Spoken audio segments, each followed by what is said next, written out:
Total cash expenditure for the same period under review was $668 million United States dollars. Of this amount, 44% was spent on compensation of government employees, 25% of goods and services, 17% on domestic and international debt, and 5% on public sector investment. Mr. Speaker, for at least the last 5 decades, Liberia has had a fiscal year that runs from July 1st to June 30th. Liberia has been the only country in the ECOWAS sub-region that has run this fiscal year, which is out of alignment with the rest of the countries in the region. We have been encouraged by ECOWAS for nearly 2 decades now, since the end of the Civil War, to revise our fiscal calendar. Mr. Speaker, I am proud to report that a change has finally taken place in the year 2020. The year 2022 will be the first fiscal year that is also a calendar year for the national budget and other instruments and processes of the government.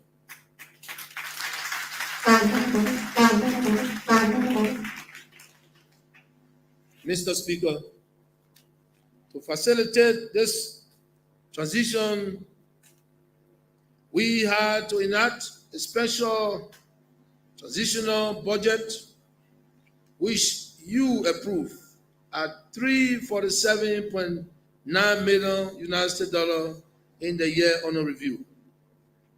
December 31st, 2021 concluded this transitional budget, which was funded exclusively by domestic revenue, and the draft national budget is presently before the House of Senate for consideration, having been passed by the House of Representatives.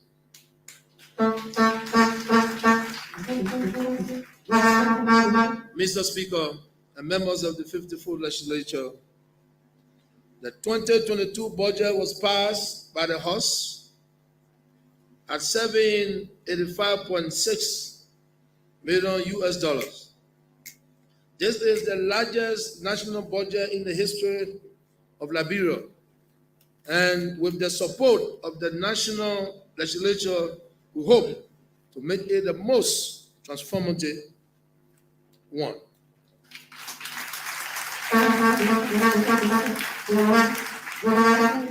Domestic revenue is projected at $640.5 million US dollars, or 81.5%, while external resources are projected at $145 million US dollars, or 18.5%.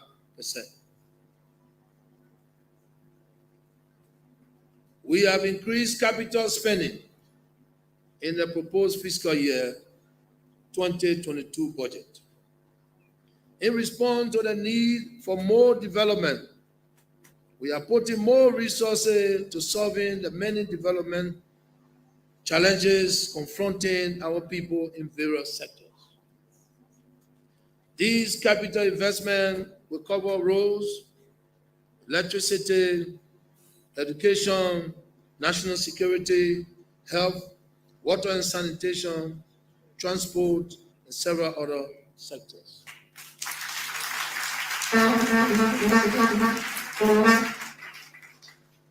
I'm thankful that the House of Representatives approved $10 million US dollars for projects under the County 12 that I undertook in the year under review.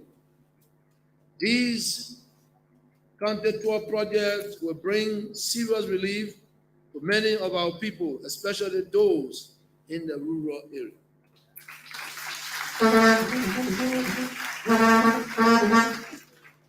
Mr. Speaker, It is very clear that the success of this budget depends on strong revenue measures.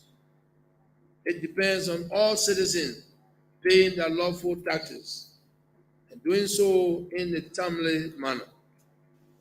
In this regard, the government in 2022 will support even more vigorously the domestic resource mobilization strategy of the Liberian Revenue Authority.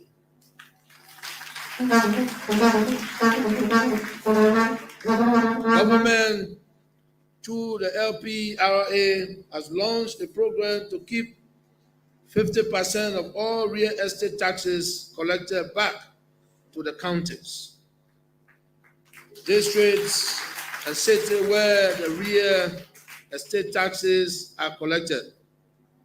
This is a measure to boost real estate taxes by involving local communities and their residents, as well as ensure that part of the money stay at the local level in keeping with the decentralization law that was recently passed under my administration. The program is being piloted in Agribusiness County. Mr. Speaker,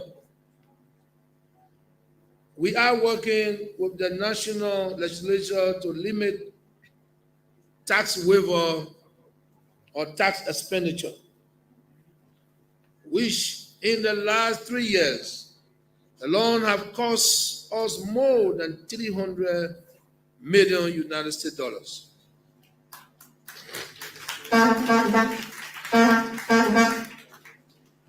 While duty-free privileges and incentives are important to spur development, I believe that as a country, we are being too generous with these instruments and must now begin to take more conservative approach. Mr. Speaker, we have made significant progress in restructuring our domestic debt. All legacy debts owed the Central Bank of Liberia, including the debt owed to the former National Bank of Liberia, were bundled into a restructured and consolidated loan at the start of the IMF supported program 2 years ago. This restructured loan total $487.5 million United States dollars. The government paid an annual interest of $13.9 million US dollar to the Central Bank of Liberia on this loan, and will start to pay principal in the year 2030.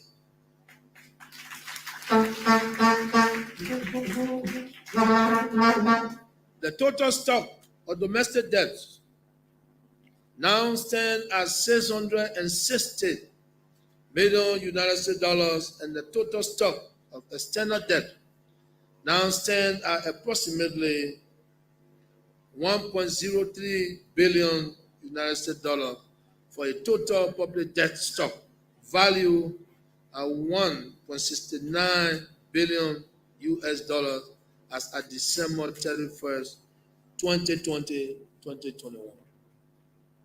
The total debt stock grew by 6.29% compared to end December 2020 debt stock of $1.59 billion. And this growth was from disbursement on both external and domestic loans. On both domestic and external debt, the government paid the amount of $83.4 million US dollar in debt service. Of this amount, $62.8 million United States dollar was paid for domestic debt to the Central Bank of Liberia, to commercial banks for treasury bonds, and to other institutions, while $20.6 million was paid to multilateral and bilateral partners.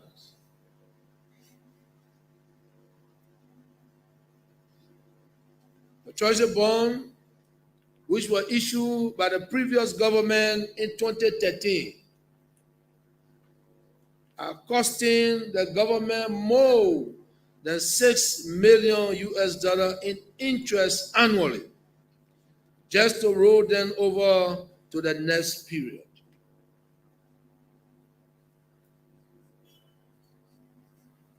This is a legacy debt which my administration inherited.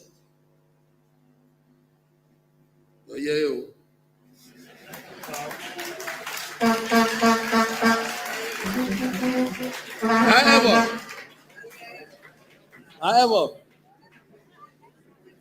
in the interest of continuity of government, it is an obligation that we have to pay. Therefore, I am pleased to inform you that working with the IMF, we have allocated $35 million to completely redeem these very expensive treasury bonds.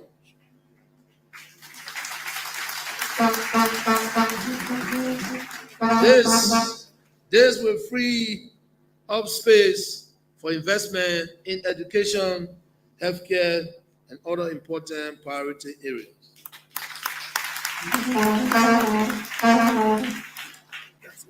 Mr. Speaker, we are almost at the point where the audit of the consolidated revenue accounts will be current up to end fiscal year. In 2018, my administration inherited an audit backlog dating back to the 2015-2016 and 2016-2017 national budgets. We have worked overtime to conduct these audits and make current the audits of the consolidated revenue accounts. With the completion of the fiscal year 2019-2020 audit, we are making good progress. The General Auditing Commission is presently conducting an independent payroll audit funded by the World Bank and is developing a new framework to ensure better audits and financial reporting that is consistent with the public financial management law.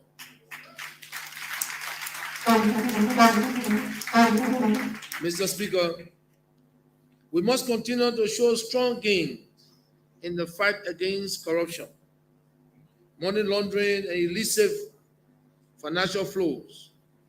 The government is strengthening and empowering the Liberian Anti-Corruption Commission to prevent fraud and acts of corruption before they occur.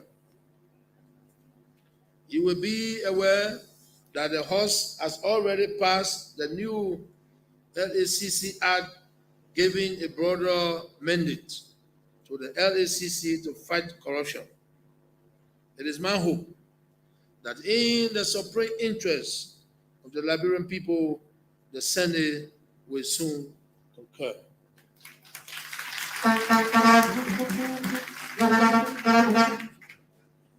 The House has also passed the new anti-money laundering legislation, which empowers the Financial Intelligence Unit to fight illicit financial flows, such as money laundering and drugs and terrorist financing. We will spare no effort to bring Liberia within international compliance in the fight against corruption and illicit financial flow.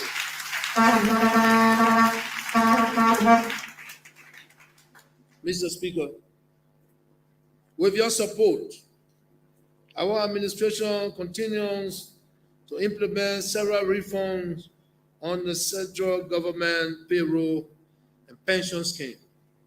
For example, we have successfully placed all government workers on a biometric ID, reduced non-contributory pension scheme from about 7,000 pensioners in 2017 to about 6,000 pensioners to date.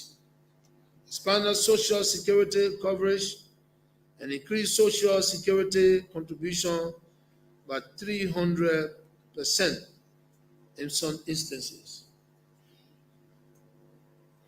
The government, through the Ministry of Finance and Development Planning, the Civil Service Agency, and the National Social Security and Welfare Corporation, intends to fully reform the entire process of retiring and paying retirees on time.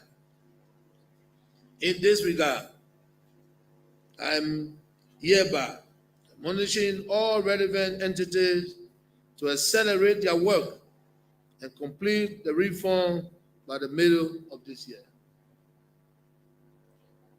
At the completion of this exercise, workers who retire today must receive their money the following month.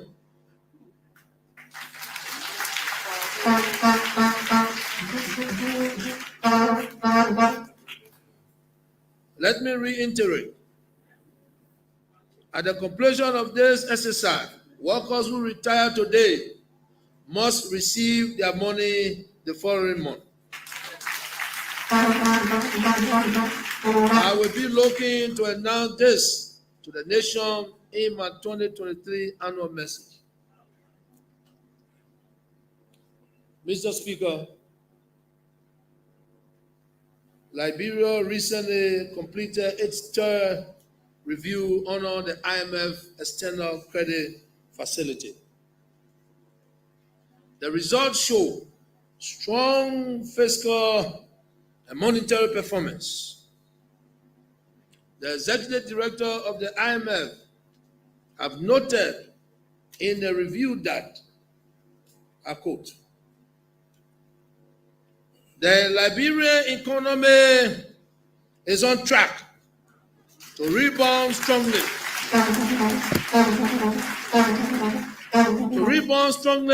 Next year, following setbacks from COVID-19 pandemic. The medium-term outlook is favorable, and the authorities are committed to a steadfast implementation of their macroeconomic stabilization and structural reform program.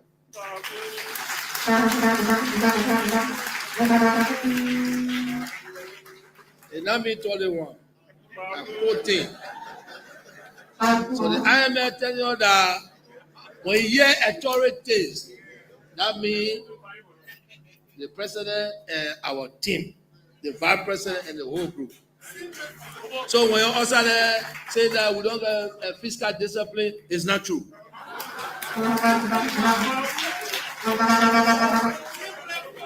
Mr. Speaker,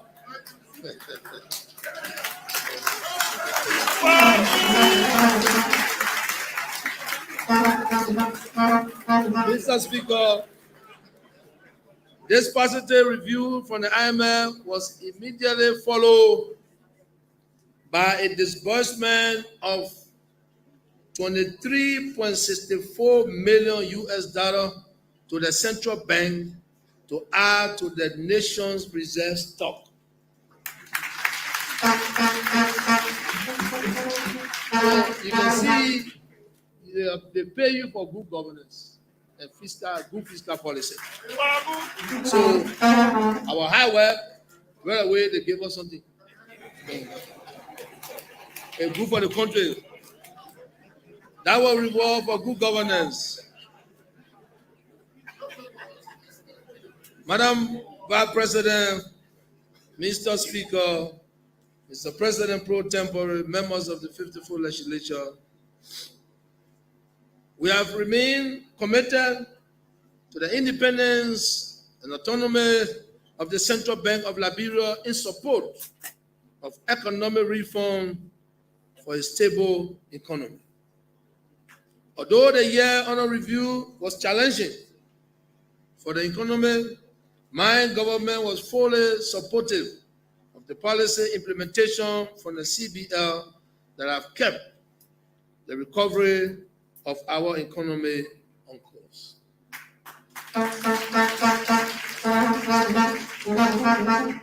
I want to say, to God be the glory for the great things He has done and continue to do for our government and for our nation, Liberia. Despite the challenges of dealing with the COVID-19 pandemic, the economy grew by 3.6% from negative 3% in 2020. And growth this year is expected to be 4.7% through increased agriculture and public investment in social compact programs. In nominal value, the Liberian economy expanded by more than 300 million in 2021. Inflation was reduced to less than 6% in November 2021 from 13.1% in December 2020. We were successful in increasing the gross international reserve of our country to more than 600 million, representing more than 4 months of imports of goods and services in compliance with the ECOWAS convergence target. Mr. Speaker, in our effort to extend the visibility of the Central Bank of Liberia beyond Monrovia, the bank completed the construction of a modern cash hub in Banga, Bon County, to provide more financial services for our people outside Monrovia, which was dedicated by me last month. The bank is planning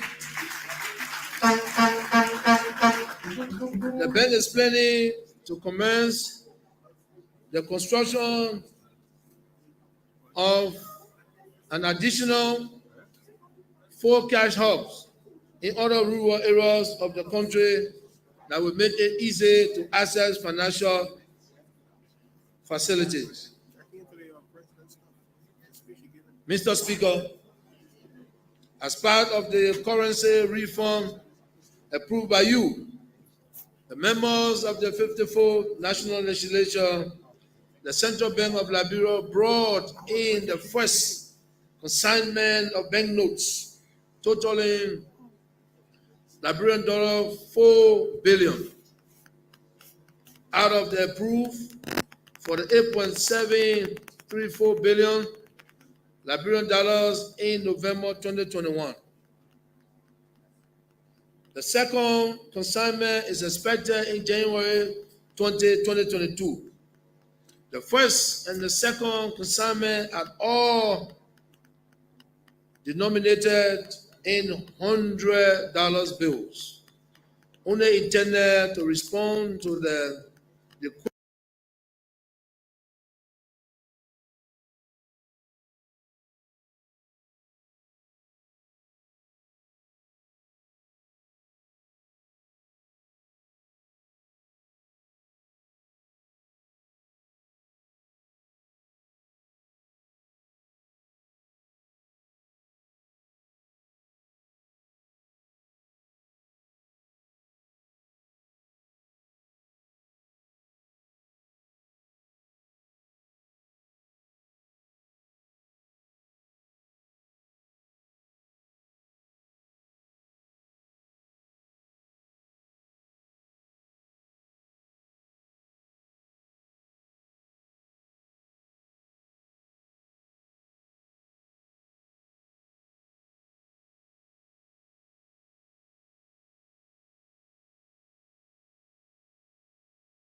demands in December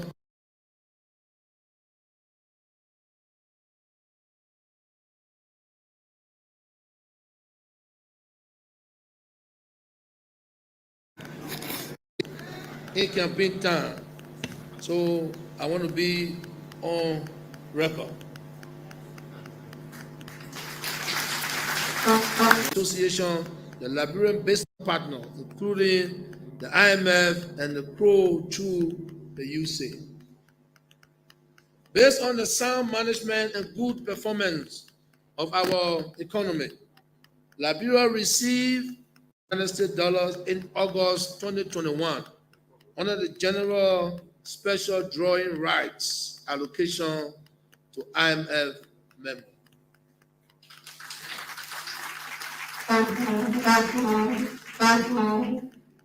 Madam Vice President, Mr. Speaker,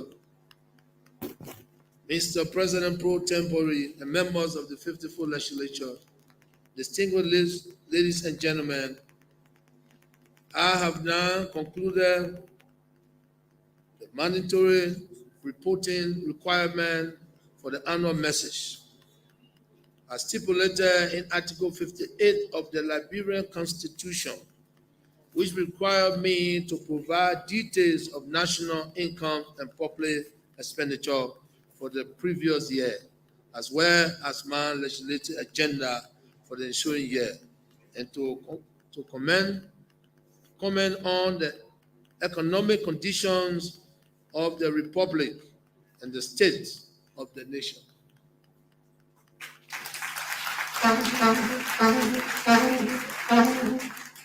Based on the report that I have just made to you, I can state categorically and with confidence that the state of our economy is stable and growing, and that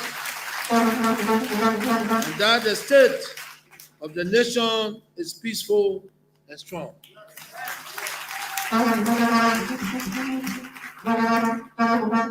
Mr. Speaker, member of the 54th Legislature, let me assure you that as President of Liberia, working in close collaboration with you, I will do all that is in my power to ensure that our nation will remain peaceful, stable, and strong, and that our economy will continue on a trajectory of sustainable growth and development.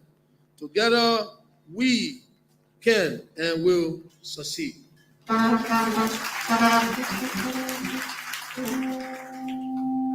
Madam Vice President, Mr. Speaker, Mr. President pro tempore, and members of the 54th Legislature, distinguished ladies and gentlemen, with regards to our foreign policy, Liberia remains positively engaged with its partners and friends at the bilateral and multilateral levels.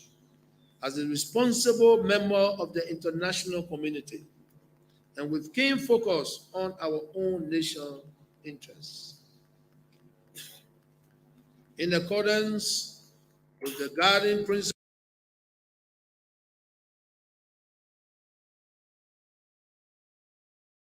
of our foreign policy, purity, the preservation of the territorial integrity and sovereignty of the country, the proportions of peace and harmony based on the principle of non-interference in the internal affairs of other states, and the proportion of unity in the international community based on the values of bilateral democracy.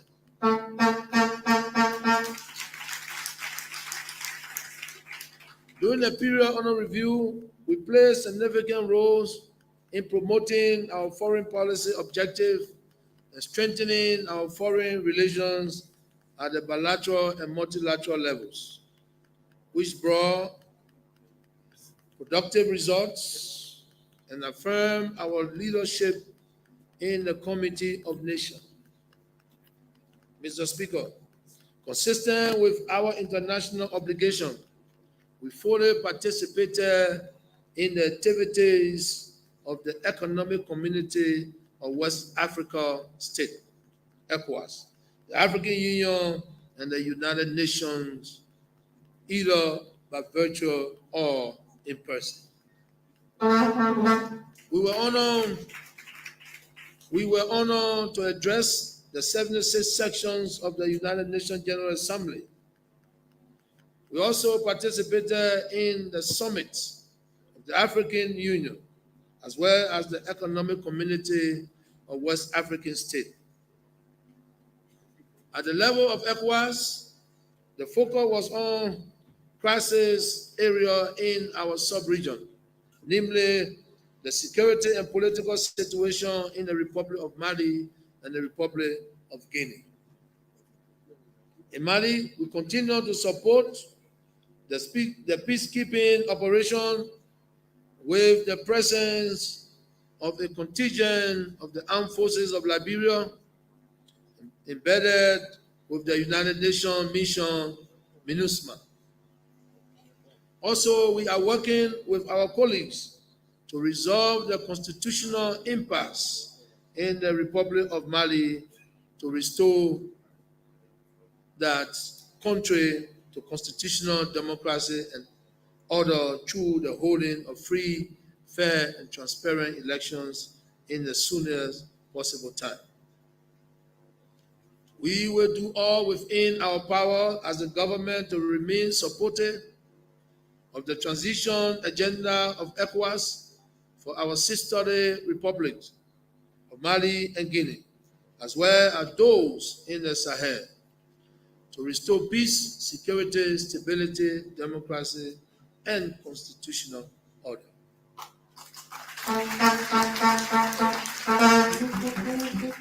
During the reporting period, we actively engaged our partners and friends and endeavor that strengthen our friendly and cordial relations, as well as produce mutually beneficial results for us all. Mr. Speaker, most notable among the many achievements we made in pursuit of our international policy relations were the following. We participated and addressed the Generation Equality Forum convened in Paris, France in June and the reporting year. We also attended and addressed the 26th UN Climate Conference, COP26, which was convened in Glasgow, United Kingdom of Great Britain and Northern Ireland, where we made a proposal for the establishment of a new African carbon credit exchange.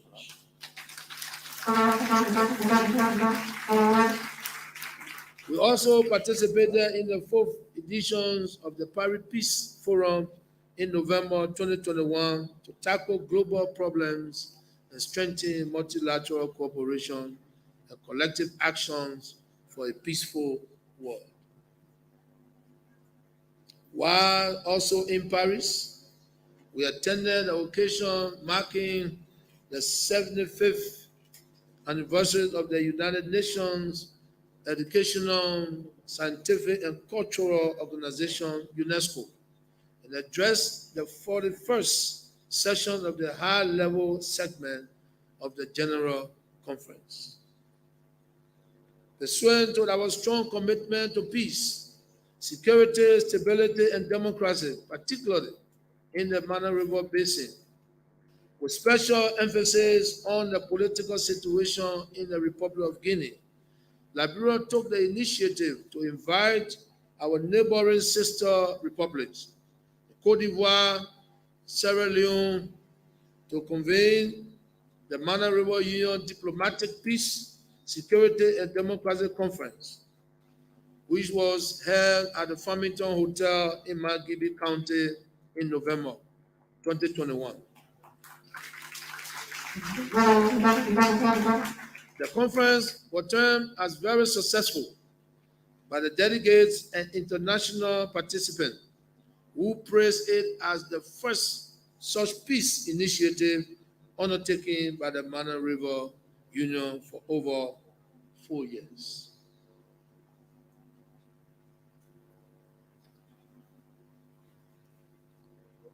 Consequently, in the keeping with the decision taken at the MRU Farmington Conference, the Liberia government led a joint MRU diplomatic peace, security, and democracy mission to the Republic of Guinea.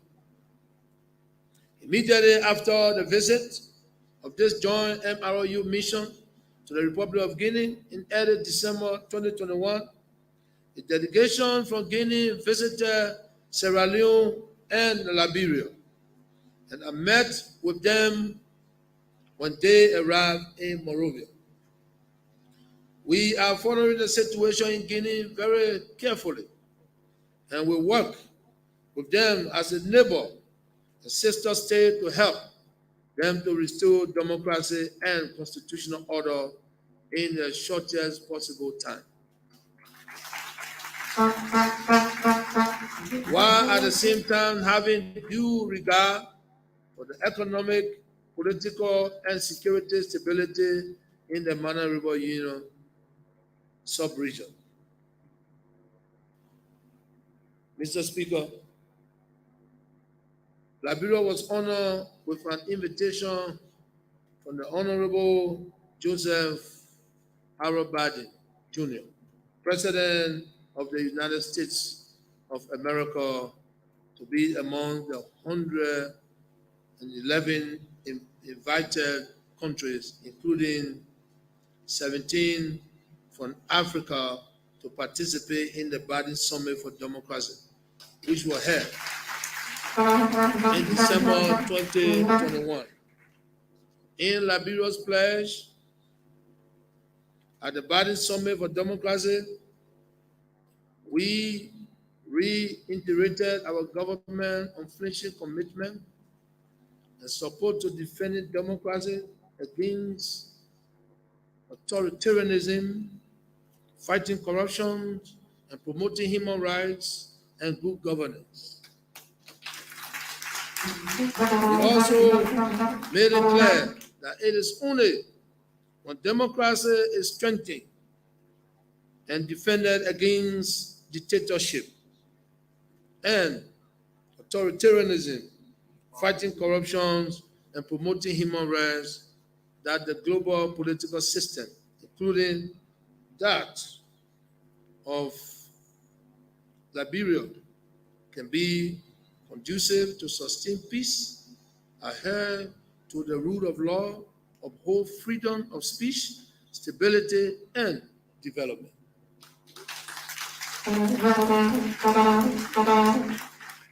At the Biden Summit for Democracy, I pledge my government's commitment to fight corruption at the highest level by taking all necessary measures to strengthen our anti-graft institution, including granting the Liberia Anti-Corruption Commission prosecutory powers to prosecute and convict public officials and individuals engaged in corrupt practices and financial offenses. With regard to gender parity, we also committed at the Biden Summit for Democracy to ensure gender equality and empowerment of women as one of the top priorities of our administration. To this end, we are sure that our government is fully committed to fairness, transparency, and accountability in elections, funding, budgeting, and processes. We also committed to make women participation in the electoral process a top priority.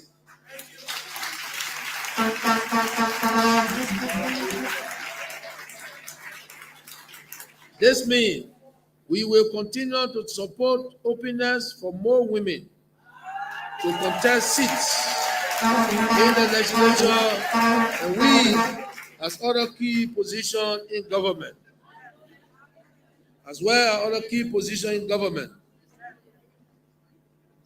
we wish to renew our profound thanks and appreciation to the Honorable Joseph R. Biden Jr., President of the United States of America, and the government and people of the United States for the invitation extended to me and the Republic of Liberia to participate in the Biden Summit.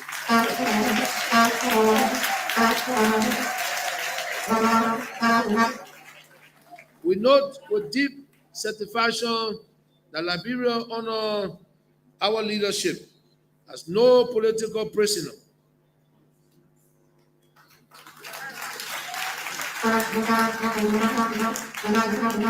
Mr. Speaker, we note with deep satisfaction that Liberia honors our leadership as no political prisoner. Our government has done its best to respect and protect the rights of our citizens and residents, and to strengthen constitutional democracy, accountability, transparency, and the rule of law under a strong and independent judiciary.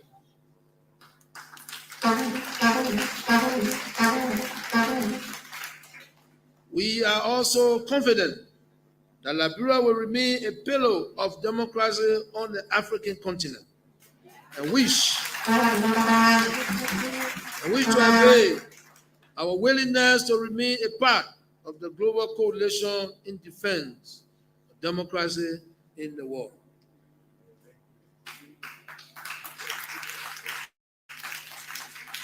Madam Vice President, Mr. Speaker, Mr. President pro tempore, and members of the 54th Legislature, our focus and determination to significantly impact the infrastructure landscape of our nation did not waver, nor was it derailed during the year under review.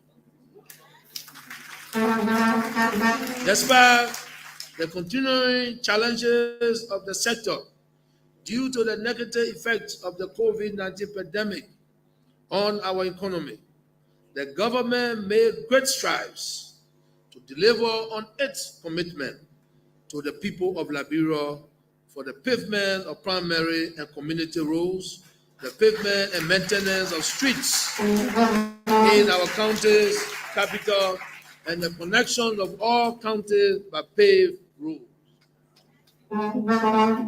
It also remains an important priority of my administration to ensure the full accessibility of the entire country through the maintenance and rehabilitation of the existing 4,200 kilometers of urban and secondary road across our country.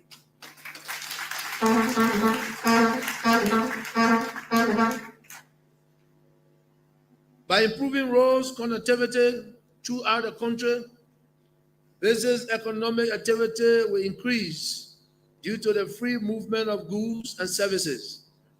This will lessen the economic burden on our people who are facing the daily travel challenges of not being able to move freely within and around Liberia due to bad roads. And that's why I am called bad road medicine.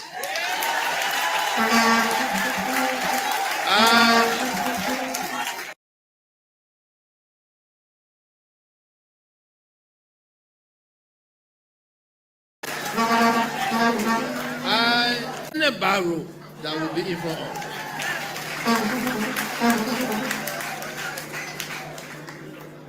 Mr. Speaker, regarding our primary roads construction projects, I am proud and excited to report to this August body that works have already begun on the Ganta to Saclipie road corridor. The Saclipie to Tapeta road corridor. The Fishtown to to Banken-Kanweken Road Corridor in River County, and our flagship road project, the iconic Roberts International Highway Road project. When completed, the total road project becomes, since the inception of my administration, with total approximately 470 kilometers. This represents 90% of the 517 kilometers that was established as our national target for 4 years ago.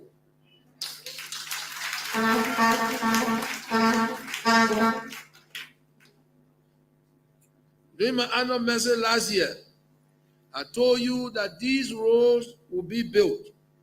Today, I can proudly answer and announce that work has already commenced on all of them, and they are in various stages of completion.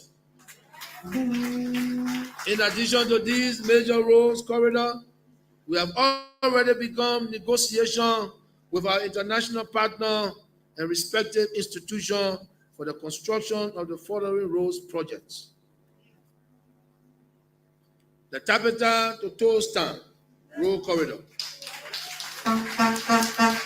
the Salaye to Konya Road Corridor being negotiated with our Arab partner, the Bakleve to Kron Road Corridor being negotiated with the ECOWAS Bank, and the Mandina to Rabosport Road Corridor.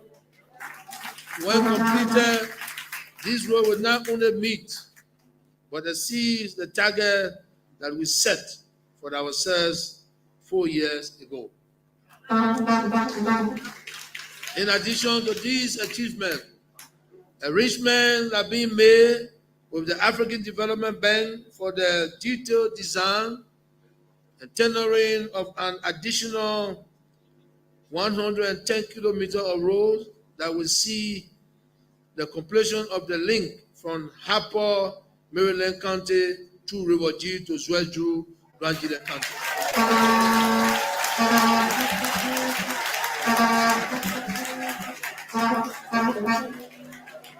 This will address the massive road challenges being experienced by our people in the Southeast. I am also pleased to inform you that the pavement of the road from Harper to Fishtown has now been completed, and the Fishtown to Banke-Kanweken section of this corridor has already been contracted out.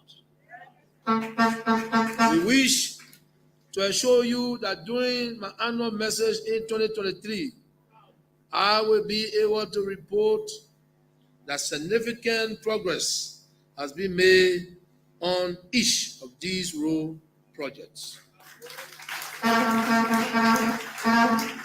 Mr. Speaker, we hereby wish to acknowledge the support and commitment of our international partners who remain unwavering in their support of our national development agenda. In this regard, the conversation continues with our Arab partners, which include the Saudi Fund for Development, the Kuwaiti Fund for Arab Economic Development, the OPEC Fund for International Development, and the Arab Bank for Economic Development in Africa, to finalize negotiation for the funding of the remaining Konya to Vojema Road in Lopa County.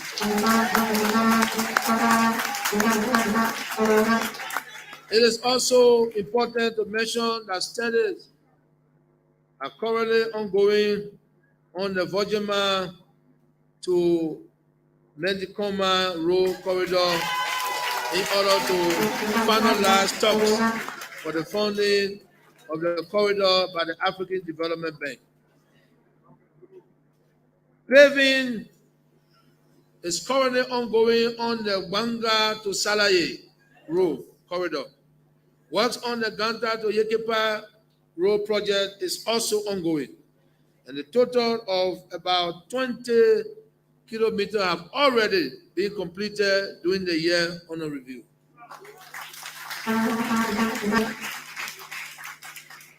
Mr. Speaker, regarding our urban and secondary roads in the year under review, we saw the completion and handing over of phase 2 of the Somalia Drive Road corridor. Now, renamed the Japan Freeway, which was entirely grant funded by the government and people of Japan, for which we are grateful.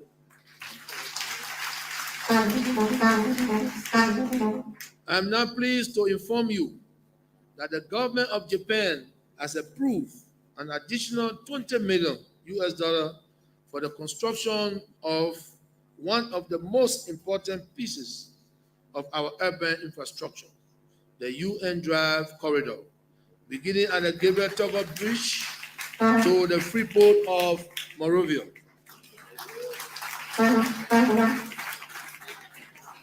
This will further open the gateway to trade and commerce in Monrovia and impact the lives of over 2 million Liberians that use this particular road corridor.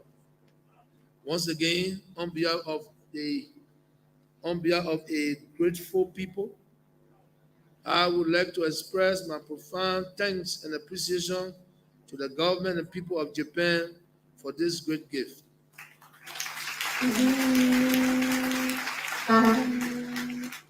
Meanwhile, even as we appreciate our partners for funding the rehabilitation of this first phase of the UN Drive Road, my administration has also taken steps to address the challenges on the rest of the UN Drive Road corridor.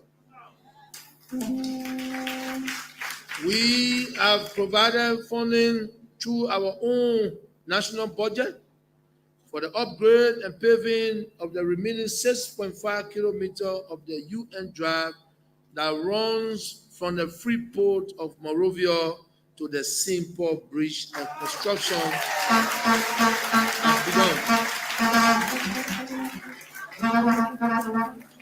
Construction has begun. 3 days ago, I was there.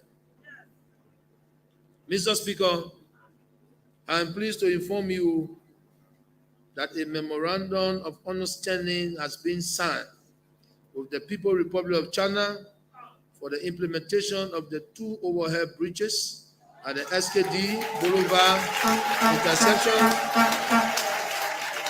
and the Congotown Bag Road intersection. As we await the final detailed design for this project, as well as the completion of procurement activities, we have proceeded to the commerce and payment to persons in the immediate vicinity of this road work that may be displaced by the construction, so that the work can commence in this year.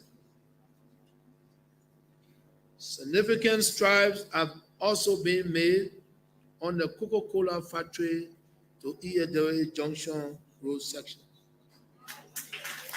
The contractor of 2.8 kilometers of this road section and is expected to complete a total 3.3 kilometers of this road section within the first half of this year, which will bring the progress of the pavement of this road section to about 70%.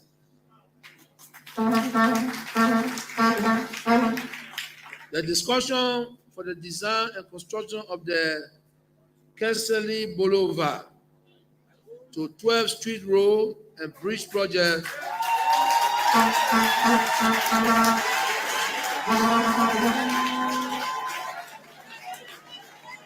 have now commenced, which is expected to be our first PPP agreement The design and studies are to be presented to the government of Liberia shortly for final negotiation and contracting of work.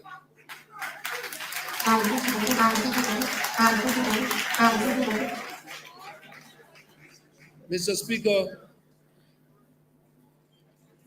government has brought relief and joy to the people of Johnsonville.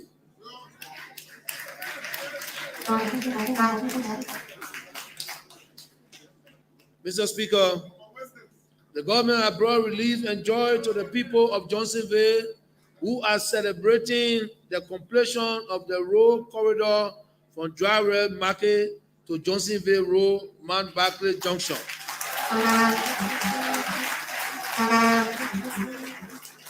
In the same manner, the Pipeline Road corridor is currently at 75% completion. Additionally, the Broadway Iron Gate to Banjo Road, Sophie to Cardiff Hospital, and the ABC Road are all over 90% completed. The Tinker Village to Telecom Road, the Voca Mission Road, and the Buchanan Fairground Road, and the Sea Marker Road are all in final stage of construction. And will reach 100% completion in the first quarter of this year. We have also commenced the extension of the Pipeline Road from the Pipeline Johnsonville intersection to White Plain, and have also begun pavement. We begun pavement of the Omega Market Road.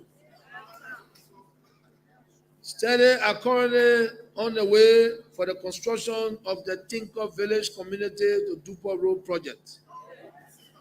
Work are expected to start within the fiscal period, which when completed will bring welcome relief to the current road users on the RRA road corridor who are beginning to experience significant traffic on the urban section of this road.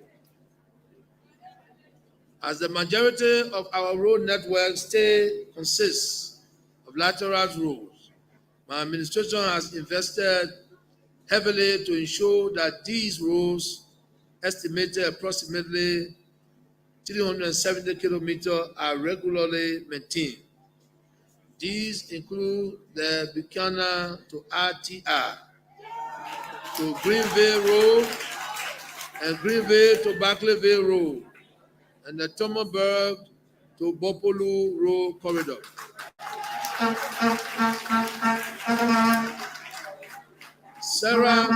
Several of our aging infrastructure, particularly bridges, are requiring maintenance. Our national program will see the maintenance of the Grand Bassa Community College Bridge in the Grand Bassa County, the Dakota Bridge in Bapolu, the Sester Bridge in Riverside County, and the J.J. Jones and Sano Port Bridge in Sano County. The government also collaborated with the Firestone Rubber Plantation for the construction of the Doo River Bridge in Magibi County, which is now 100% complete. Mr. Speaker, works on feeder and rural road continue to make headway through the support of our international partners and with funding from the government. In this regard, the period under review saw the completion of 77 kilometers of feeder roads funded by our Swedish partner under the Liberia-Swedish Feeder Road Rehabilitation Project. Under the Feeder Roads program, the government completed a total of 122.30 kilometers of farm to market road. Additionally, 72.50 kilometers are pending procurement to be rehabilitated in Nimba, Lofa, Bon, and Mangibi County.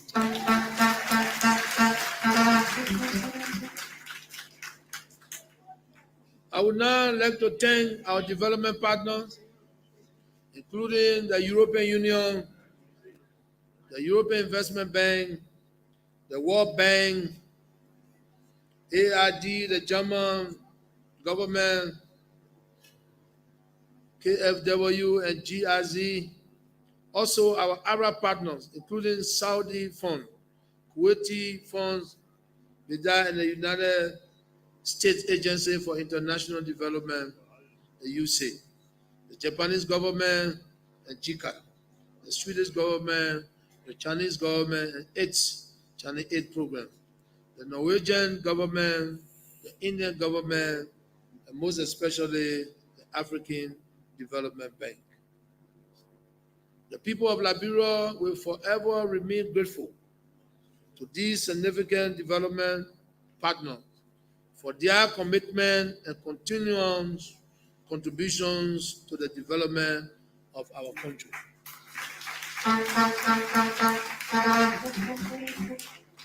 Mr. Speaker, the infrastructure needs of our country go beyond mere roads. Although they remain our most pressing priority, my administration is also focused on improving safety, security, livelihood, and community development through engaging in other developmental projects, including our street lighting projects, public market facility, drainage, and flood resistant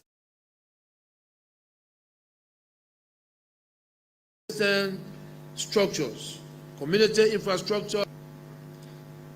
Accordingly, we have engaged the World Bank and the French Development Agency, who have committed funds up to about 50 million US dollars for the upgrade and improvement of communities in Monrovia and its environment, which will include the construction of drainage and flood-resistant structure, as well as water and community infrastructure.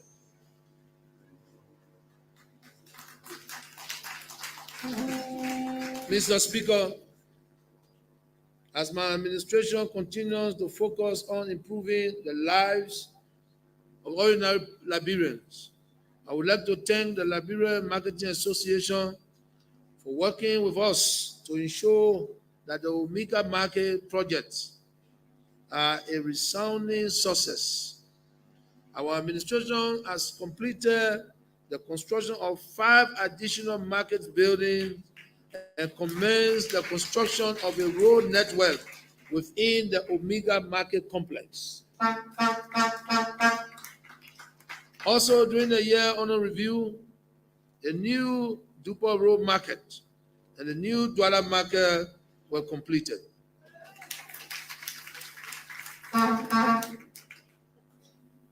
Mr. Speaker, the streets of Monrovia have been in darkness for many years, a situation which has led to a reduction in commercial activity at night. The proliferations of crimes and general insecurity of many our citizens who travel across and work in the cities at night. In an attempt to address this unsatisfactory and undesirable situation, we, together with you in the national legislature, have made available the resources needed to provide street lights throughout the country.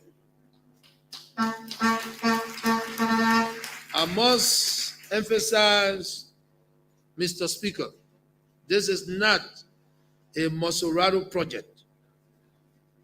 It will be extended to all 15 counties across our country.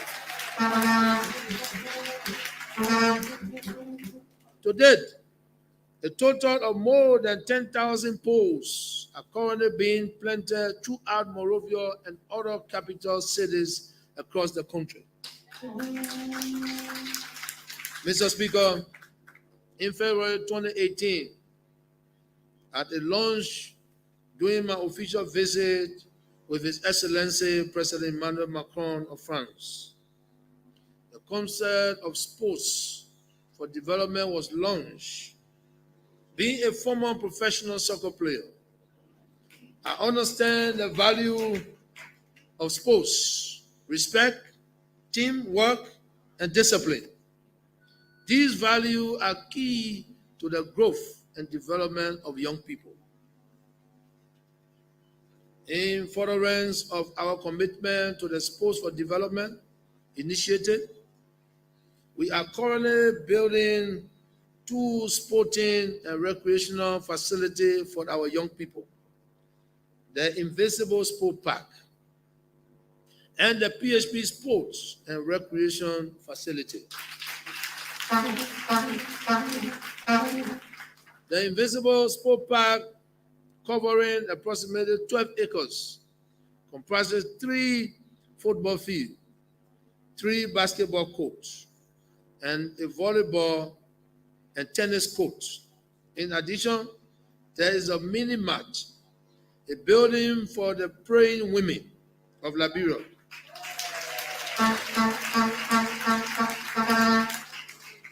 a children playground, and green spaces for lecture and relaxation, as well as a parking lot. Mr. Speaker, I frown on our citizens that inform me every day that taking the kids to other countries to play. Why? We are the oldest country.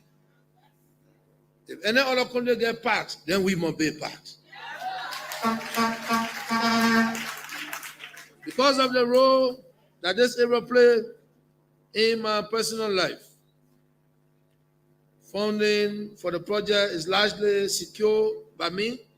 However, I would like to thank and appreciate all those agencies that saw my effort and came to escort me on that project. The NASCO, the Liberia Maritime Authority, and the National Port Authority for their contribution toward this important initiative. Construction work at the park is now 85% completed.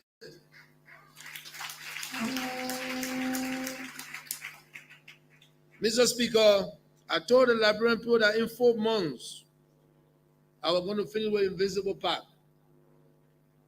But Mr. Speaker, distinguished member of the 54th legislature, when I started my work, almost completing, and then I saw the environment close to the field. Makeshift homes were there. I wanted to complement that area with the field. So I had to break down all the homes and rebuild them to a well-good structure that our people will live.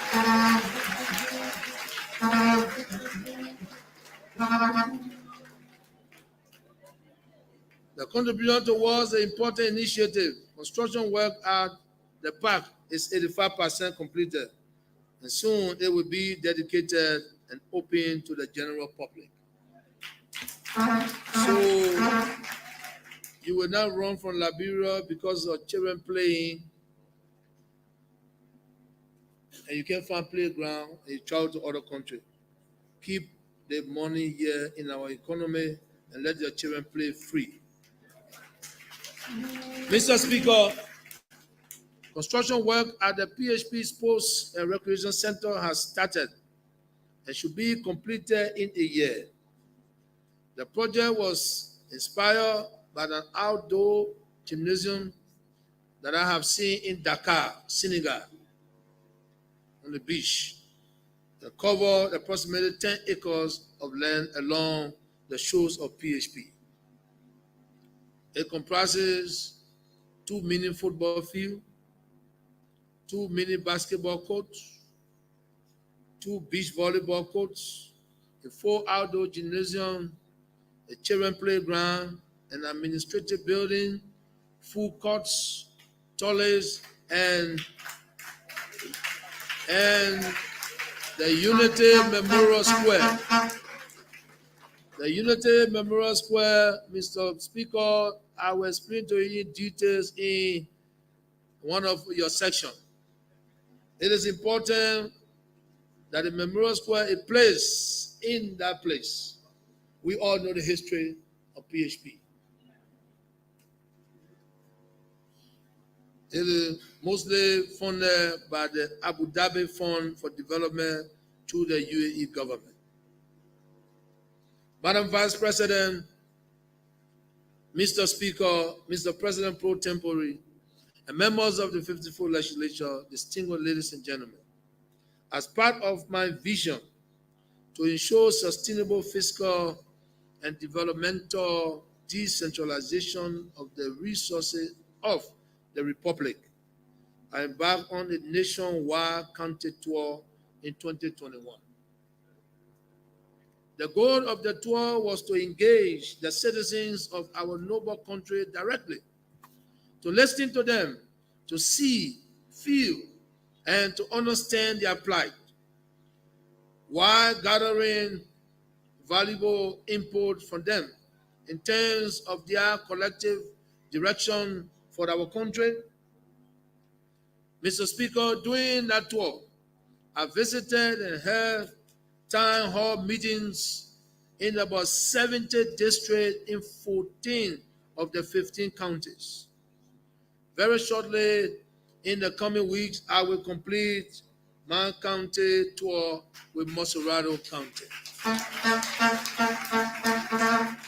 Traveling and sleeping in those districts, towns and villages show me the chronic level of underdevelopment being endured by our people that are living in the rural Liberia since the founding of our great nation 200 years ago. I saw abject poverty and the lack of development across our country, which are characterized by bad roads, lack of schools and hospitals, lack of market building to shelter our mothers and sisters from the open elements of the rain and sun, lack of centers for youth, women, and the disabled to enrich their capacity building efforts, the lack of housing, and the lack of financial resources to strengthen the economic capability of our people. However, in the midst of the glaring underdevelopment across our rural counties, I also saw the hope and the golden opportunities of our beautiful country. The county tour has therefore inspired in me, and not inspired me, inspired in me a fierce urgency to meaningful intervention to narrow the developmental gaps and increase the socio-economic opportunity for our people in these counties. After holding various town hall meetings and receiving hundreds of petitions from the citizens of our rural county, I have committed to undertaking more than 400 impactful projects within the counties to decentralize and broaden the development of our country. Mr. Speaker, in that regard, I am pleased to inform you that since I embarked on the county tour in February 2021, we have not only started, but have actually completed a number of projects. We have provided 3,600 solar street lights in 22 cities and districts in 12 of our counties that were in darkness. solar farms and dams are being constructed to provide more electricity to our rural counties. We have also completed a 100-bed modern hospital in Bopolu City, Bopolu County, and another 100-bed hospital in Badie, Riverside County. Other clinics are being constructed around the country to modernize and enhance our healthcare delivery system. In 2021, I authorized the disbursement of $2 million under the Liberia Agency for Community Empowerment list to kickstart about 17 projects. I also authorized funding to the Ministry of Public Works to begin the pavement of roads, construction of bridges, and the layout of major city streets within our rural counties. To support our farmers, $16 million was allocated to our development partners to our local farmers. Additionally, I have proposed $2 million in 2022 national budget to provide business loan to our small women-owned businesses as a way of reducing poverty through the private sector.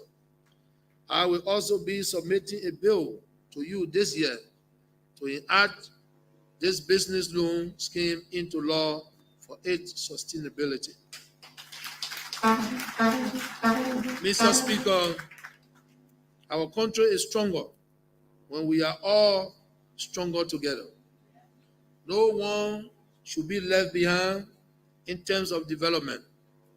When each and every county is developed, then Liberia is developed.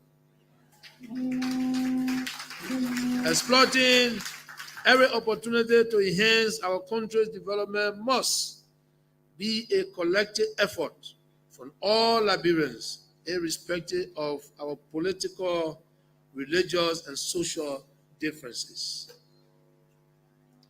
This is why I have proposed more than $25 million in the 2022 national budget under the county tour framework to address the road, housing, school, hospital, and all social development needs of our dear country, most especially the rural counties. This consists of $10 million to directly support county tour projects. The remaining $15 million is an aggregate of various land items already earmarked in the budget for county-related development expenditure. Mr. Speaker, one of the glaring deficiencies that I witnessed during my county tour was in the official and traditional governance structure to enable administrators to reach out to their citizens in an efficient and effective manner. I have decided to address this issue with urgency and with decisive action. Tomorrow, January 25th, 2022 at 12 noon, there will be a ceremony held at the SKD Stadium where I will be presenting items to the traditional leaders of each of the 15 counties to enable them and empower them to reach out to their people.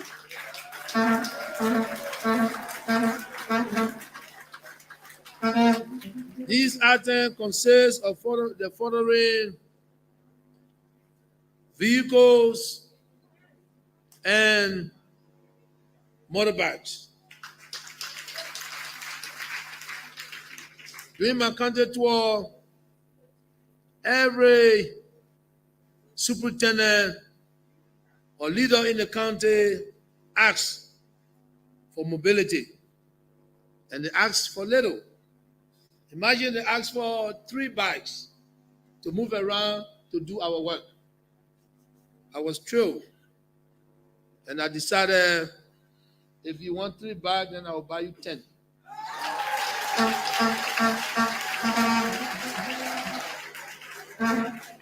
And they also asked for pickup to move around. And they asked for one pickup, 3 bags. And I told them, I will give you each county 10 bags and 2 pickups, so they can do our work.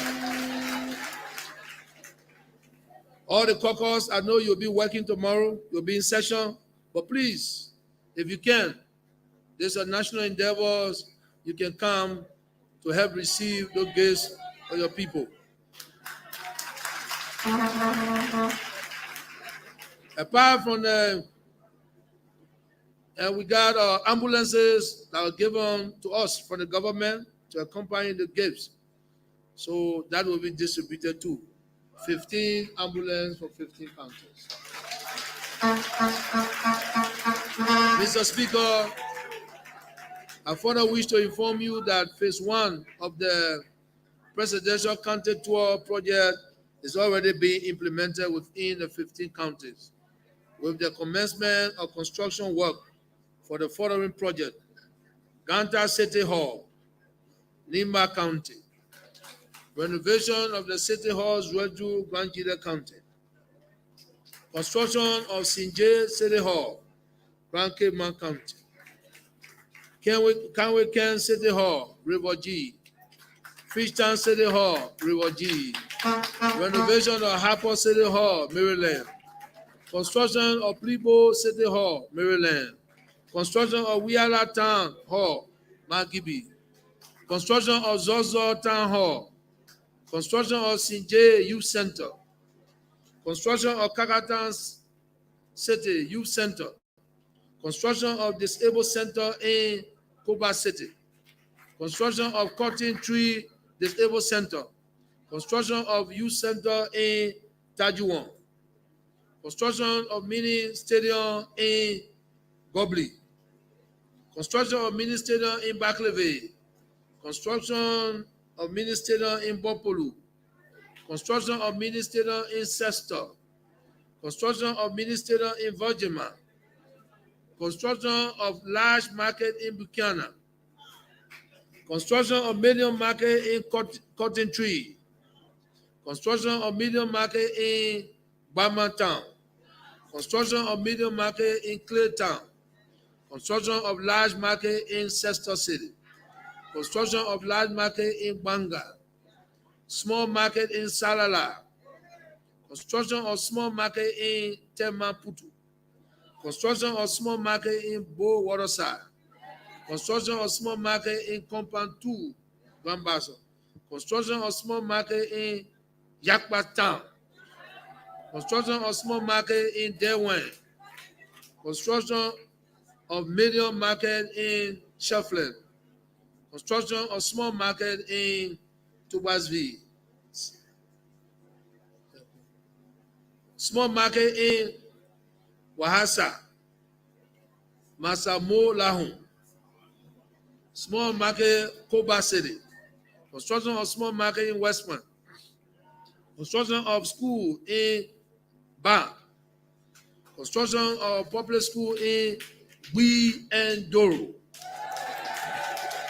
construction of technical college in Plibo City; renovation of public school in Betu; construction of public school in Tomerberg; construction of housing units in Tomerberg; construction of housing unit in Berwyn; construction of housing unit in Pushen; construction of clinics in Jokoli; construction of clinic Betu Sastan; construction hospital in Sakepa, Sanikode; construction of presidential palace in Fishtown, River G;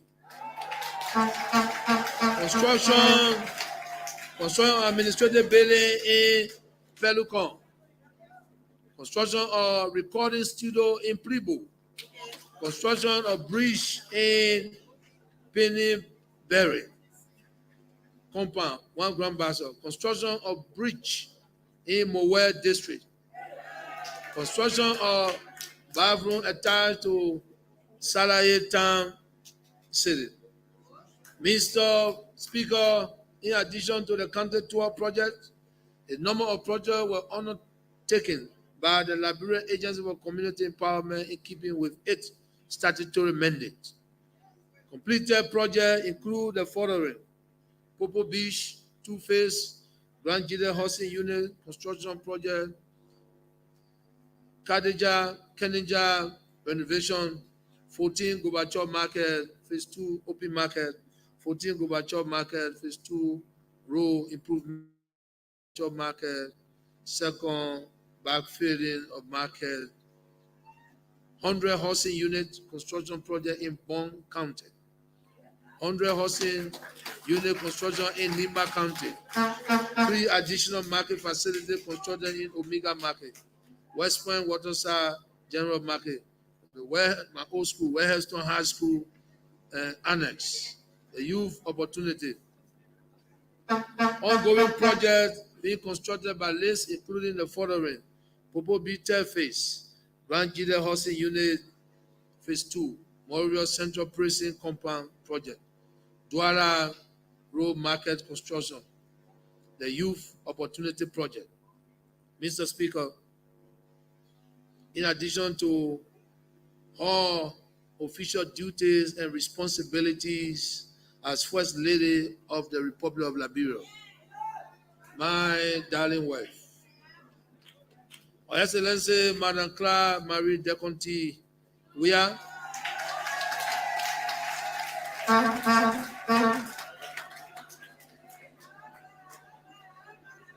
has shown keen interest in charitable good works which involve infrastructure to accommodate some of the less fortunate in our society. As a result of her passion to help Liberians move forward, prosperity in support of the Propo agenda, she established the Claire Hope Foundation in 2018.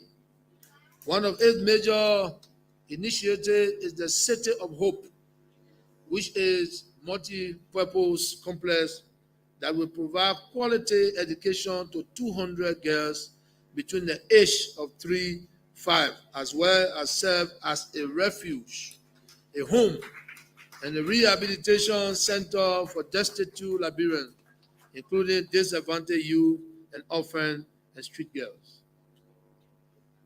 The complex is comprised of modern dormitories to accommodate the students and the staff, a vocational training center, 2 academic school buildings with a 300 student capacity, an administrative building, a number of guest houses, a conference center, and a clinic.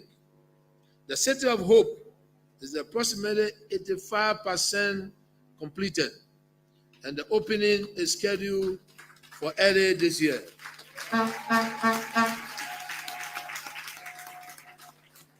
The Claire Hope Foundation has also built an old folks home in Buchanan, Grand Bassa County. Construction was completed in the 2021, and it has been named the Deconti Home for Elderly. The 29-bedroom facility seeks to restore desired respect and dignity to seniors that deserve true quality care. Although this old folks home was built with funds raised by the Claire Hope Foundation, I have learned from a reliable source that they intend to turn the building over to the relevant government agency for free of charge.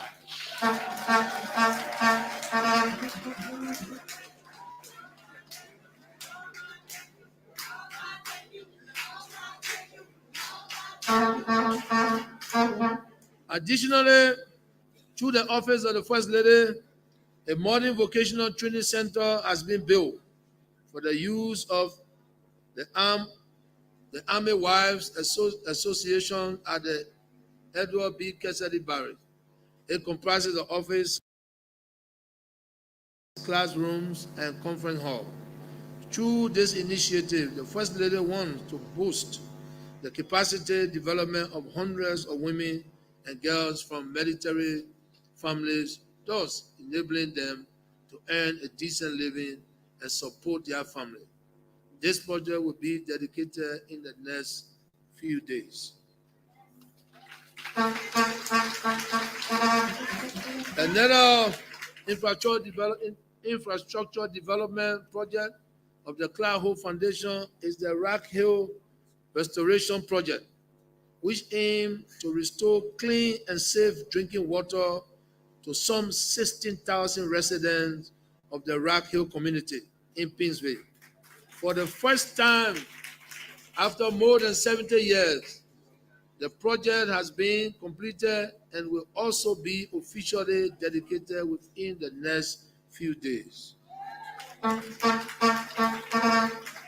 Allow me to thank you, Clara, for your charitable good works in the interest of the Liberian people. Mr. Speaker, we are making steady progress in the electricity sector, but strong challenges remain. Since 2018, total household connected to the electricity grid has increased by more than 260%, from more than 49,000 customers in 2018 to about 130,000 customers by December of 2021.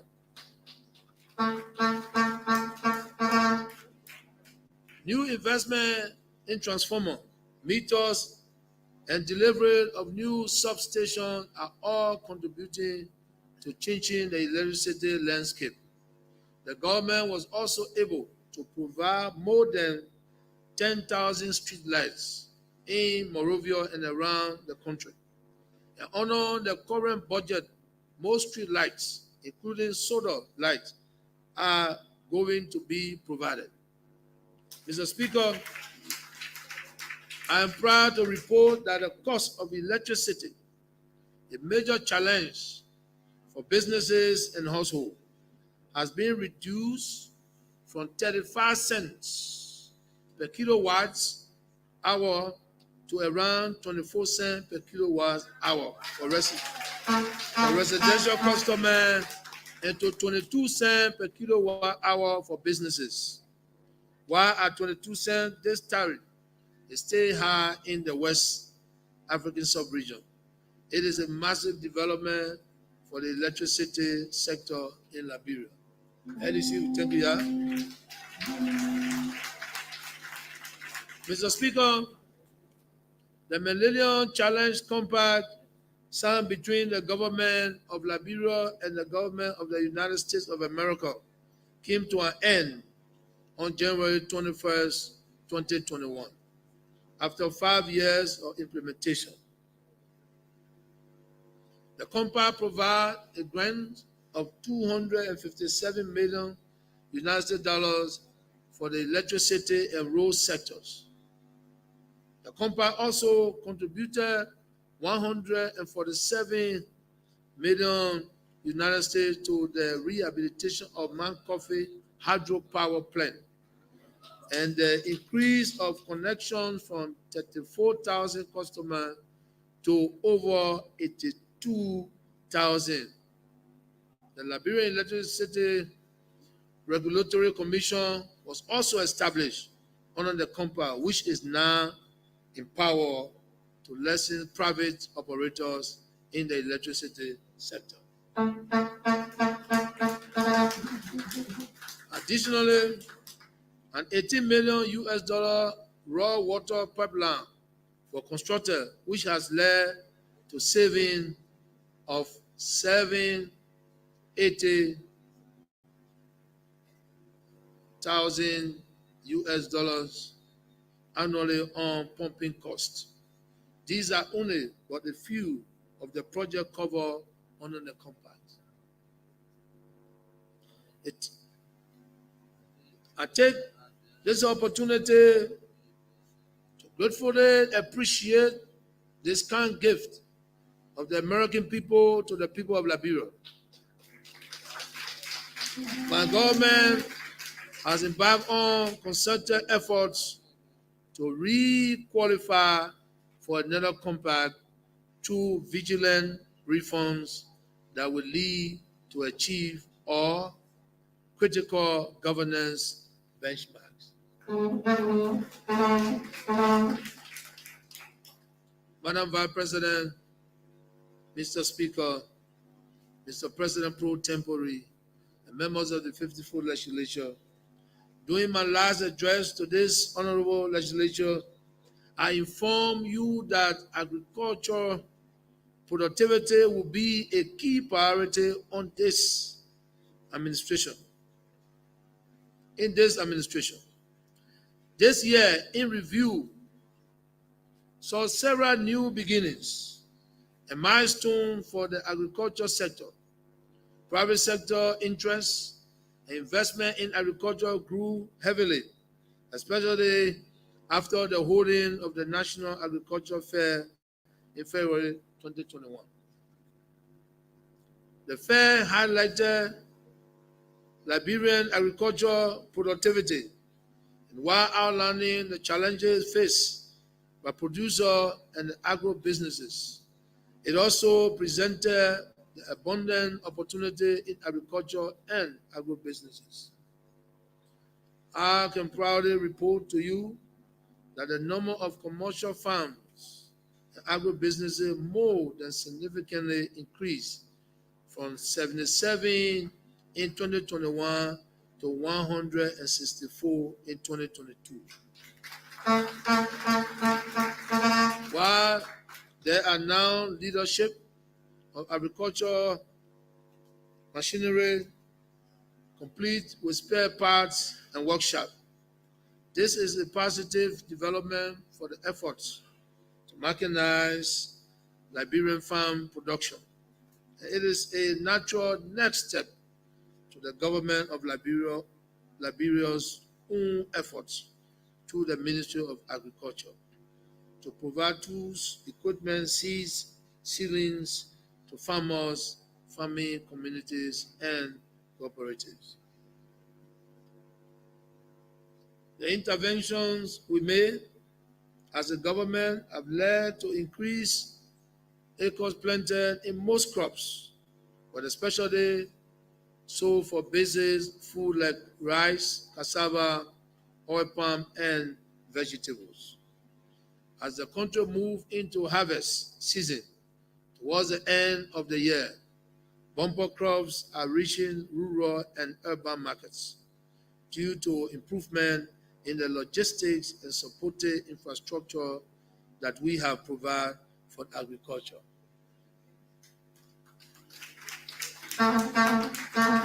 Dedicated warehouses for cocoa producers were constructed and or rehabilitated in Nimba, Lofa, and Bon County, while processing plants for palm oil were built in Grand Bassam, Bon and Lofa counties. Rice processing plants in Lofa County were finalized in time to process the massive harvest coming in from the Spender farm. The Ministry of Agriculture Development and the Ministry of Agriculture Development negotiated and signed, along with the Ministry of Finance and Development Planning, key new projects valued at over 73 million United States dollars. The World Bank Rural Economy Transformation Project, RETRAP, which is meant to expand the ongoing smallholder transformation and agribusinesses revitalization project, was developed for a total value of 55 million United States dollars.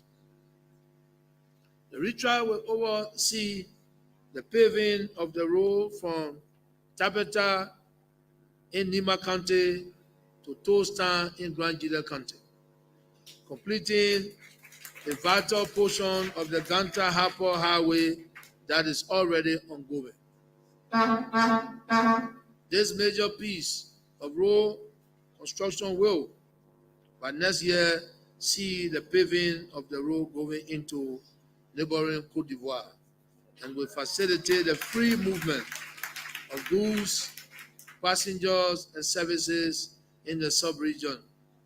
In addition, the retrap will drive resources into the rubber, cassava, poultry, and pigeonry sector to complete other projects in rice, oil palm, and vegetable. Mr. Speaker, access to finance for our farmers was a key focus during the period in review. The Rural Community Financing Project, implemented in collaboration with the Central Bank of Liberia and the Ministry of Finance and Development Planning, having been impacted by COVID-19 induced lockdown and the closure of several banks in rural areas, was successful in getting 11 rural community financing institutions more operational. A key part of the transformation of Liberian agriculture involved the engagement with the private sector. In 2021, the Nimba Rubber Corporation began exporting processed rubber from Liberia, including processing rubber from private farms for export markets. This represents a fundamental shift towards industrializing Liberia's oldest commercial agriculture sector. Also, in 2021, the Atlantic Cocoa Corporation exported the first container of certified organic cocoa from Liberia, while Liberia's cocoa production lags behind production giants in the region. Liberia cocoa continued to win awards and prizes in international competition for its exceptional quality. My administration is therefore promoting and working to provide an enabling environment for high-quality production of cash and food crops. The consumer packaged goods industry in Liberia is growing exponentially, especially with the establishment and growth of light industry. In this regard, the award-winning J-Palm Corporation with its kernel fresh product made from Liberian palm kernel stands out as an example of Liberian entrepreneurship excellence. Several companies and agro-processors in the cassava sector, arguably Liberia's largest agriculture sector, also stand out for their outstanding supply of gari and fufu flow to national food reserved for the redistribution during the COVID-19 emergency. Mr. Speaker, I want to inform you that the Miss Gary is my supper every day. Mr. Speaker, we will continue to increase our effort to ensure value addition to our agricultural product, provide for access to our farmers, and enhance support to expand mechanized farming throughout the country. Mr. Speaker, Providing quality education to our future leaders has remained a paramount priority of my administration. I am pleased to report that we have made great strides in improving literacy and other learning outcomes in the educational sector, with milestone quality and system transformation. These achievements and interventions include the development of continuous learning platforms and smart classrooms throughout the country, and the introduction of a distant learning framework along with virtual laboratories. I am also pleased to report that we have made the largest single investment in senior secondary school since the 1970s to address the huge infrastructure deficit in the educational sector. A $47 million grant received from the World Bank with a wide scope of intervention, including new constructions, rehabilitations, equipping, training, and textbooks. Development has greatly contributed to the huge push we are making to fix the mess in the educational system. I'm also pleased to report on the following deliverables in education: renovations and rehabilitation of all 156 public senior secondary schools throughout the country are ongoing. Simultaneously. As of June 2022, it is expected that all renovation work will have been completed and dedication shall be planned in phases, preferably by county. Mr. Speaker, honor the Arise project, and in partnership with the World Bank, we will begin the construction of 3 model high school complexes in the first quarter of this year. Now that design and procurement requirements have been completed, each of the 3 institutions has been designed to accommodate 1,500 senior high school students. My government will replicate this in other schools, districts, to provide a better learning environment for our children. Mr. Speaker,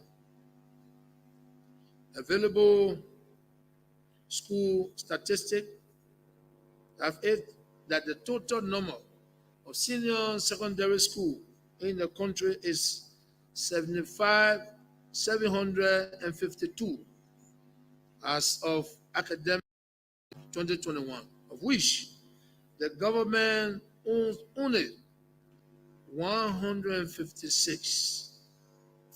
To reduce that gap, the Arise project shall fund the construction of 25 new secondary schools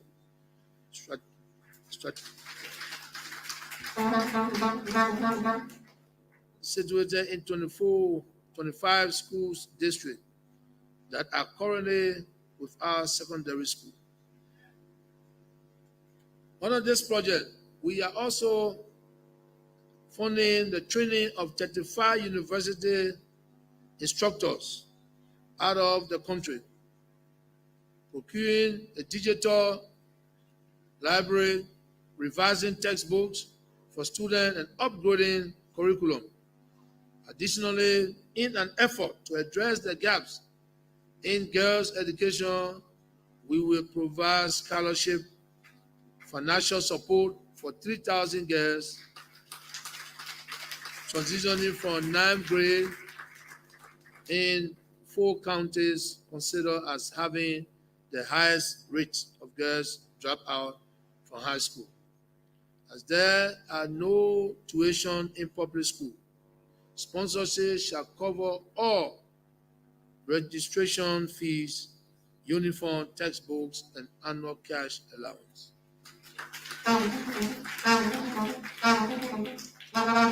For Liberia to develop, we must develop the minds of our youth. We must train our teachers so that they themselves will be able to train the minds of our youth. During the period under review, curriculum training was provided to 1,250 teachers and caregivers who have since returned to their places of assignment in Sino, Maryland, Grencoe, Riverside, River G, and Bombay. Major strides and inroads have also been made in the technical and vocational education and training. The TVET project includes a major rehabilitations and construction of training center in 6 of the 15 counties of Liberia. Additionally, an initial number of 76 TVET teachers have been sent abroad for training to support TVET institutions in Liberia upon their return. A number of them will be master trainers with assignment at the Booker Washington Institute, which has been scaled up to a TVET teacher training institution for the future.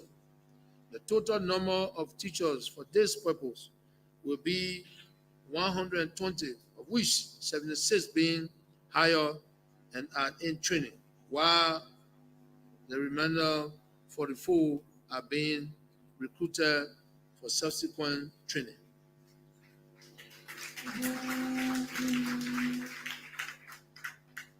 Mr. Speaker, the largest single spender for education is the government. Mr. Speaker, the largest single spender for education is the government. For the budget period 2020-2021, the government appropriated US $79.4 million out of a budget of $570.1 million, which amount to a 14% share of the national budget going to education.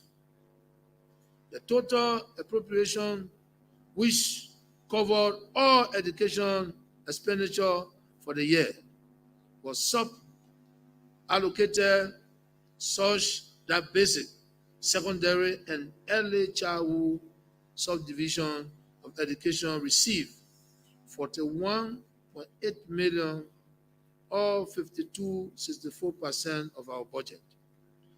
Under the 2022 national budget, we intend to increase spending in education so that all the interventions we are making can lead to us transforming the sector from mess to best.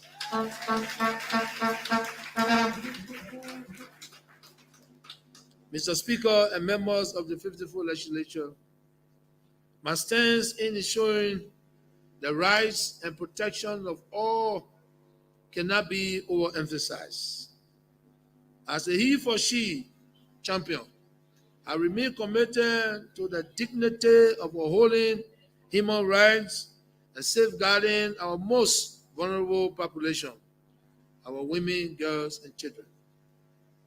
As a government, one of our priorities is to reduce the incidence of sexual and gender-based violence by 30% by 2023 through the provisions of appropriate support services and access to justice system.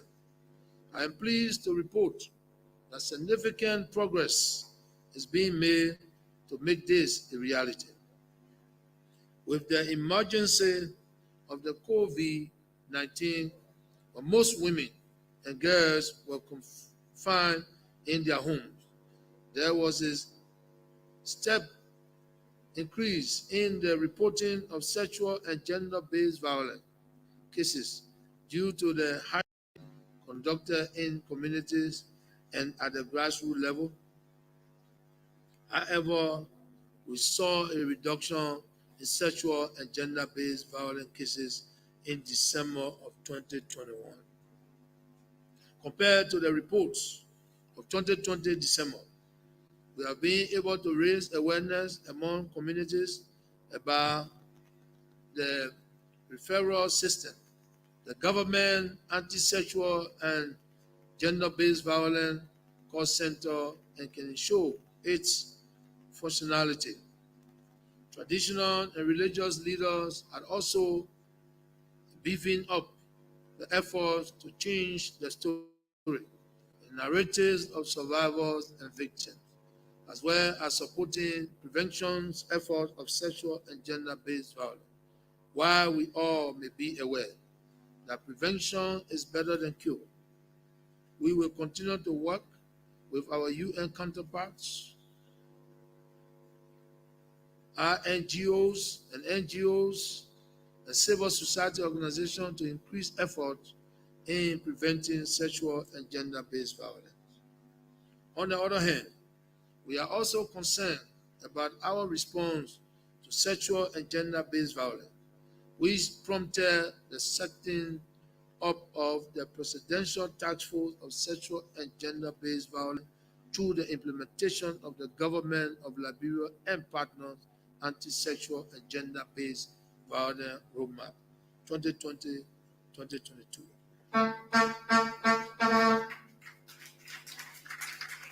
My government has been able to procure DNA machines to aid in evidence gathering of related sexual and gender-based violence cases. This will bring relief and justice to both survivors and alleged perpetrators during the legal proceeding of sexual and gender-based violence cases at the level of the court. We have made interventions in rehabilitations of safe homes, a one-stop center, including in River G and Grand Cape County, as well as other safe spaces for children. My government will continue to ensure that no perpetrator shall go unpunished. Mr. Speaker, while we strive to meet our national target of ensuring that 5,000 extremely poor and full insecure households, 13,000 individual beneficiaries receive cash transfers by 2023, the Liberian Social Safety Net project is in full swing and making significant impact. Special thanks to our collaborations with the World Bank and the USAID.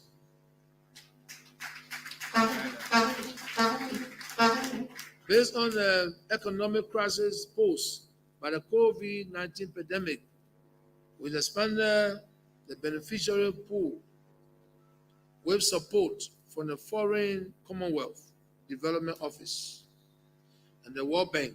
An additional 15,000 households within urban Monserrado County were enrolled and benefited, marking a greater impact in the lives of 18,300 beneficiaries in 3 counties, with 82% of the beneficiaries being female and 27% being male. Phase 2 of the program has been launched to add an additional 6,500 households by the end of March 2022 to establish the basic building blocks for social protection and an equitable and objective process to the distribution of our limited resources. The Liberian Household Social Registry, under the Ministry of Gender, Children and Social Protection, is well on its way with 233,000 households profile across 5 counties: Bomi, Bon, Nimba, Maryland, and Mosurado. Enrollment continues across the country, and I would like to encourage all also to participate.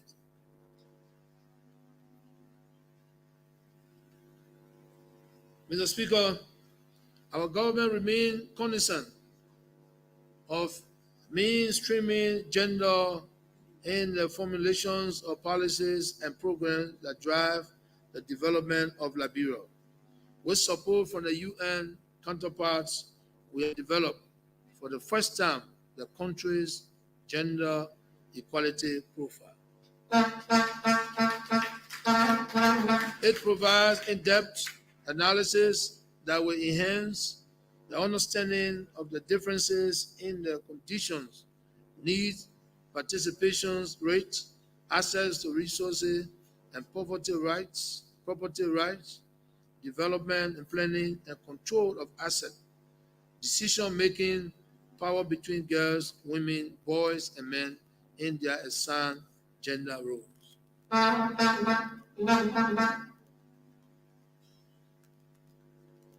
Mr. Speaker, members of the 54th Legislature, during the period under review, the government and its partners implemented several programs intended to improve the lives of the country's youth. This is a sector that is central to every program meant to empower ordinary people.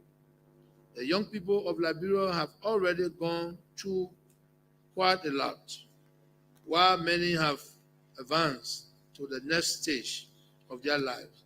Others need our push. Almost the many programs we have initiated to improve living conditions for young people is the Youth Entrepreneurship and Empowerment Program, YEP, a $2.4 million initiative funded by the African Development Bank.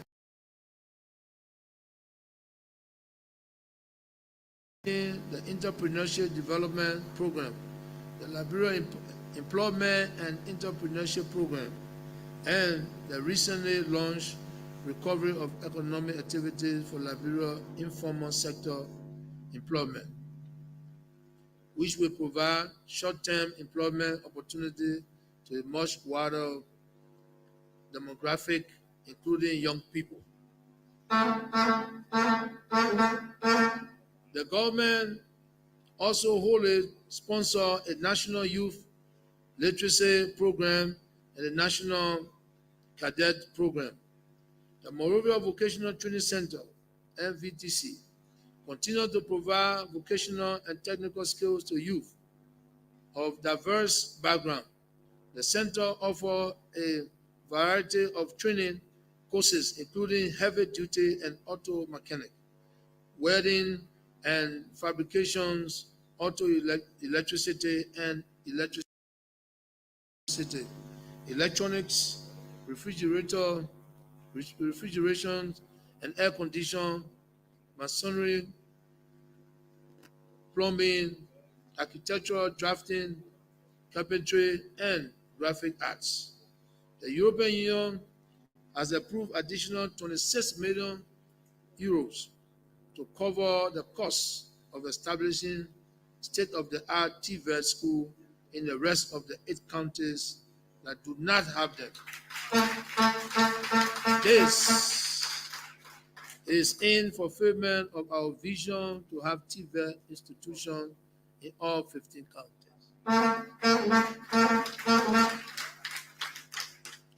These initiatives are targeted at all Liberian youth, regardless of which county they may reside in. Thousands have already benefited over the ensuing period. The government will dedicate more resources in order to tackle the growing menace of disadvantaged youth, otherwise referred to as Zogos. As we are focused on the youth, Let me highlight an activity that keeps them physically and mentally strong: sports. Despite the challenges the country's sports program has faced, it has been improving years, with the county meet being the major highlight.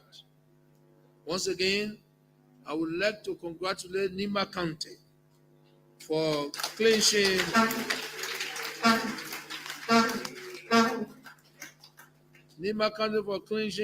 this year's soccer category. My congratulations also go to all other winners. The tournament has brought Liberians together regardless of our differences. It is my hope that the momentum can be sustained while we ensure the national soccer team, the Lone Star, can build on this energy.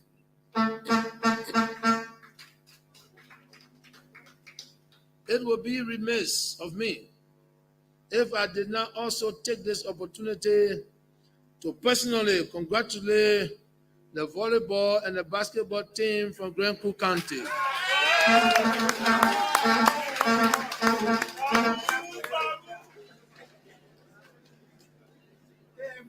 The volleyball and the basketball team from Grand Coup County for their historical victory in these categories in the 2022 National County Meet.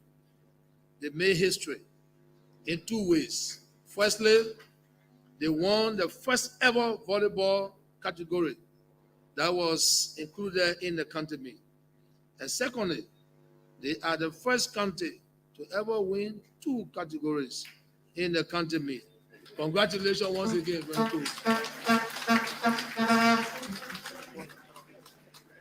Mr. Speaker. Mr. Speaker, I regret to inform you that in spite of our effort to upgrade the team, we still did not qualify for two of the main soccer events in the world: the World Cup and the African Cup of Nations. But we remain committed to doing more. We will dedicate more resources and scout the best talent for the team in the coming year.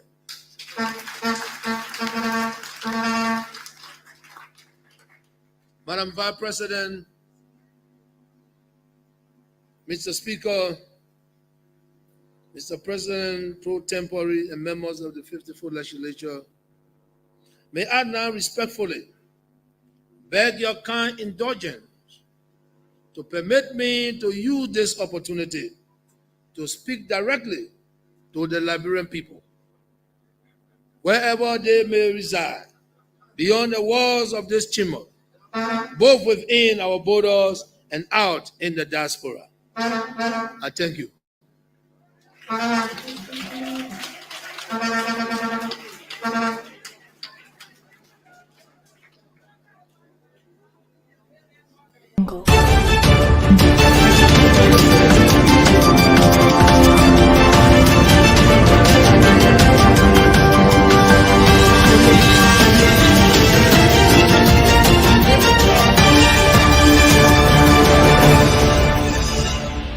At Focus on Liberia, we discuss everything Liberia, from education to politics, arts and culture, entertainment, agriculture, history, religion, family, and technology. Focus on Liberia uncovers and showcases the best of Liberia and shows the world the truth about Liberia. We educate, elevate, and promote all things Liberia. We conduct interviews, panel discussions, debates, and more.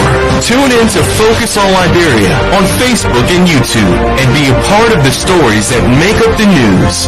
This is Focus on Liberia, and I am Dennis Jah. We are Liberia. Liberia is our home.